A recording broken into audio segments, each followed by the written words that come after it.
All right, I got to tell you, but you're talking about the two of the greatest. So everybody knows that Bobby Orr is the greatest hockey player who ever lived. It's like when you're at the top of the game, you're on cloud nine, but when you fall, it's like hitting rock bottom. The higher you rise, the harder the fall. The legendary NHL player Bobby Orr set a record for the most points scored by a defenseman in history, in addition to winning 8 Norris trophies, 3 Hart trophies, and 2 Conn Smythes. This is one side of his career. What happened on the other side?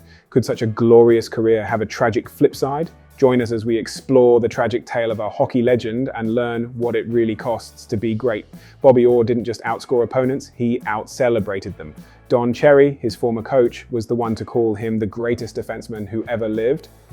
But behind the celebrated number 4 jersey and the jaw-dropping highlights, there is a more complex tale of triumph and tragedy, as well as honor and hardship. Orr was born in Parry Sound, Ontario, Canada, on March 20th, 1948. He had a stellar career in the National Hockey League from 1966 to 1978. He rose up the ranks fast, and scouts were drooling over him by the time he was 14. You heard that right, just 14. Orr revolutionized hockey, not just played it. Despite being a defenseman, he played more like an all-in-one package. Orr could play defense or offense. He could do it all. That adaptability? Game-changing. He spent his most well-known period with the Boston Bruins, where he enjoyed unparalleled success. During his tenure here, Orr earned a great deal of success and recognition. Orr's remarkable skating ability, attacking flair, and defensive skill transformed the defenseman's role in hockey. As a trailblazer, he won multiple awards and set new benchmarks for the position. In the 1969-70 season, Bobby Orr received 4 major awards, the Hart, Norris, Smythe, and Art Ross trophies. He also scored the game-winning goal for the Boston Bruins in the same year. It was the first of his 2 Bruin Cup wins in his career. After finishing the next season at plus 124, he had 3 seasons at plus 80 or higher. Do you recognize this picture? Yeah, you don't have to be a hockey fan to know this legendary moment. Bobby Orr is seen soaring through the air like Superman after winning the Stanley Cup in overtime on May 10th, 1970. A number of photographers captured this iconic moment, but Ray Lussier's shot stood out. It showed the 22-year-old Orr seemingly parallel to the crossbar as the Boston Garden erupted around him, the one that was frozen in time, quite literally. This picture has served as a reminder of Orr's magic and mystery for generations. With Bobby Orr leading the way, the Bruins achieved their first championship since the 1940-41 season. This victory marked the emergence of legendary players as a major force in the NHL. What were Bobby Orr's career highs and lows, and how did his knee problems affect his legacy? He entered the league in 1966-67 and played his final full season in 1974-75, although he didn't officially retire until 1978. Over his final 4 seasons, Orr participated in just 36 games, the final 26 of which he played with the Chicago Blackhawks. For a total of 915 points in 657 regular season games, Orr scored 270 goals and 645 assists. In 74 postseason games, he added another 92 points to his total. Bobby Orr exhibited style, grace, and composure throughout his brilliant hockey career. He once said, "I played my way. I was not the typical defenseman of those days who was supposed to stay back. I loved moving ahead with the puck in my hands. It wasn't the standard style, yet they never asked me to change. If they had, I wouldn't have been nearly as good." A string of severe knee injuries tragically ended Orr's remarkable career. Orr felt like he was unstoppable, but his knees told him to stop. He had chronic knee problems.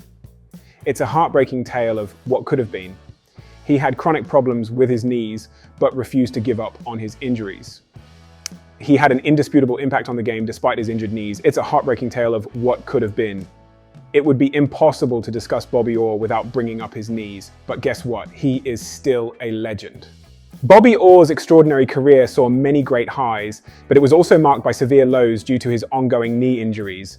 Even though Orr was one of the most powerful players in NHL history, persistent knee issues that started in his early 20s unfortunately ended his career. His dynamic play style, aggressive skating, and offensive contributions as a defenseman always put strain on his knees.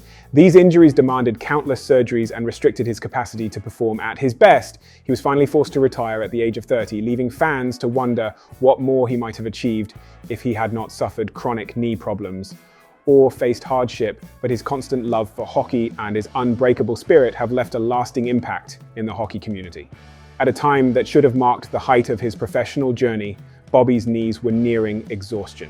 His moneymakers gave him everything he could possibly want, but they were unable to take the damage that his aggressive style of play was inflicting on his lower body.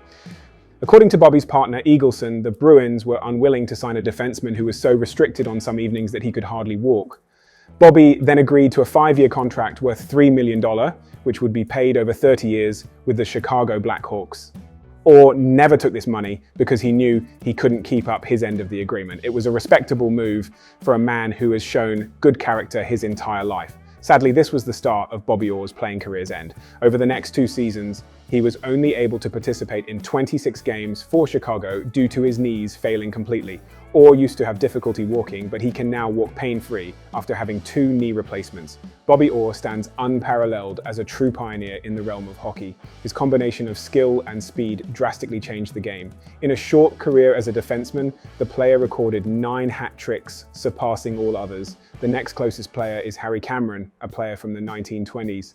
Harry managed to score 6 hat tricks, while Paul Coffey and Dennis Potvin both had 5 hat tricks in their careers as defensemen. Bobby Orr's decision to retire from professional hockey signaled the end of an era and had a lasting impact on the game. Orr's constant knee issues were the main factor in his decision to quit at the age of 30. He had to give up skating far too soon because of this persistent problem that had troubled him throughout his career. Orr played at a high level despite the restrictions imposed by these injuries, but his body could no longer withstand the damage. Fans, teammates, and the hockey world at large showed him a great deal of admiration and love on his retirement. Even though it marked the end of his playing career, Orr will always be remembered as one of the best defensemen in NHL history. He remains a shining example of sportsmanship and dedication, inspiring future generations of hockey fans. Bobby Orr is more than just a name. He left a legacy. Orr is still well known because of his time spent with the Boston Bruins, his incredible numbers, and even his struggles. He should be an inspiration to all aspiring hockey players, and all hockey enthusiasts should know his tale. Sports have the everlasting power to inspire and bring people together across generations. This is clear from the way his legacy is honored in arenas, on jerseys, and in the hearts of supporters everywhere. If you enjoyed this video, make sure to hit that like button, subscribe, and turn on notifications so you don't miss our upcoming videos.